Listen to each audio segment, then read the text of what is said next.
السلام عليكم، كي دايرين؟ لاباس عليكم؟ صحيحه العائله الوليدات؟ من تكونوا كلكم بخير وعلى خير وما خصكم حتى شي خير ان شاء الله. ومن جديد مرحبا بكم معايا في قناتكم لمون تحدى ووصفه جديده. اول حاجه بعدا كنعتذر على الصوت لان شويه ضربني البرد، معليش استحملوني شويه. وكيف كتشوفوا معايا غادي نوجدوا هاد السلطه هاد السلطه مغذيه وسهله، ومكونات اللي عندك في الدار ممكن تستعمليها فيها. باختصار اللي عندك في الدار من خضر ومن فواكه ممكن ديريه فيها، كتجي لذيذه وكتجي مغذيه وكتجي واعره. وبسم الله غادي نبداو. انا خديت هنا الروز اللي ديجا سلقته، ضفت ليه شويه المايس وشويه ديال الطون وخلطته بالمايونيز اللي غتشوفوا المقادير ديالها. وجدت البطاطا مسلوقه سلقتها غير بالماء والملح، البيض مسلوق خيزو حتى هو نفس الشكل غير بالماء والملح. ايضا الباربه اللي مسلوقه ممكن تخليها خضره وتحكيها على حسب اللي بغيتي. هنا شي 15 طوماط سوريز، واحد الخياره مقشره. اما بالنسبه لهاد لا مايونيز هادي وحضرتها بنص ديال لافوكا، معلقه صغيره ديال لا موطار، كاسونس ديال الزيت، جوج بيضات، شويه الملح، شويه البزار وشويه الثومه، وطلعتها بالباغ ميكسور حتى كتختار وكنحيدوها. هنا خديت البلاطو ديالي اللي غادي ندير فيه الدريساج ديالي. خديت الخس اللي غسلته بطبيعه الحال بشويه ديال الخل ونشفته صافي. هنا هذاك الروز درته في هذاك المول ودرت ليه هذا الشكل هذا، وضفت البطاطا مسلوقه.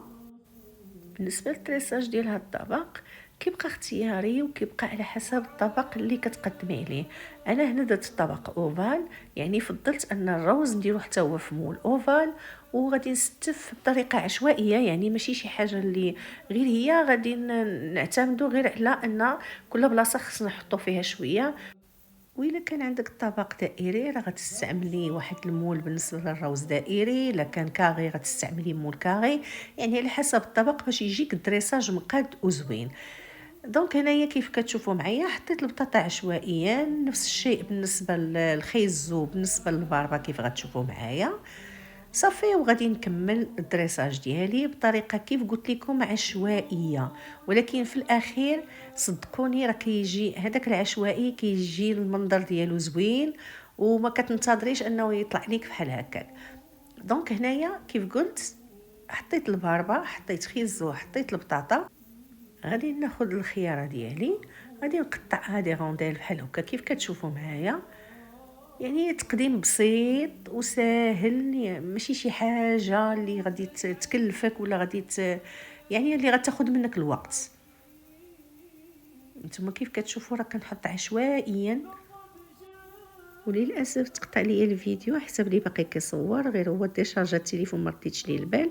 هنا ضفت المونغ، ضفت الميرتيل، ضفت الكيوي، وهنا غادي نضيف التفاح. وبطبيعه الحال بالنسبه للقطع راه كنديروهم شويه كبار باش كيشدوا لنا في لافورشيت، ما كنرقوهمش بزاف. هنا كيف قلت لكم ضفت التفاح.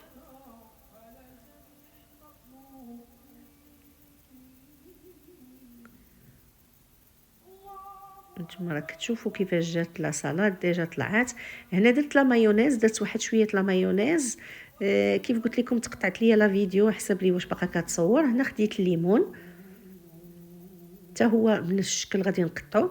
راه بالنسبه للديسير ما كتحتاجيش واحد الكميه كثيره ديال الديسير، يعني غير تفاحه، كيويه، بنانه، ليمونه، شويه الميرتيل ولا شويه الفريز ولا اللي عندك يعني ما كتحتاجيش كميات بزاف باش غتوجدي نتي هاد لا سالاد.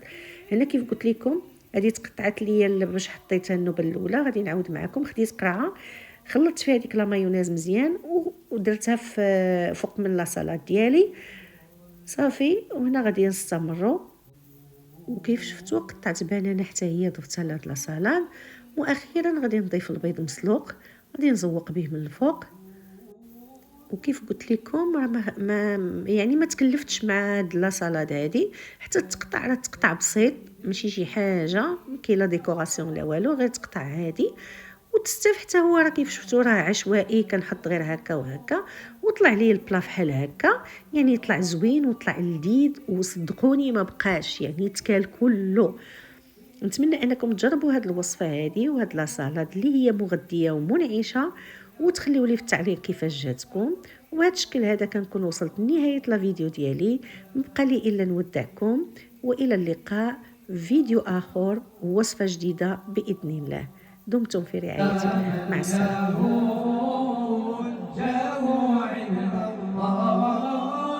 إن المسيء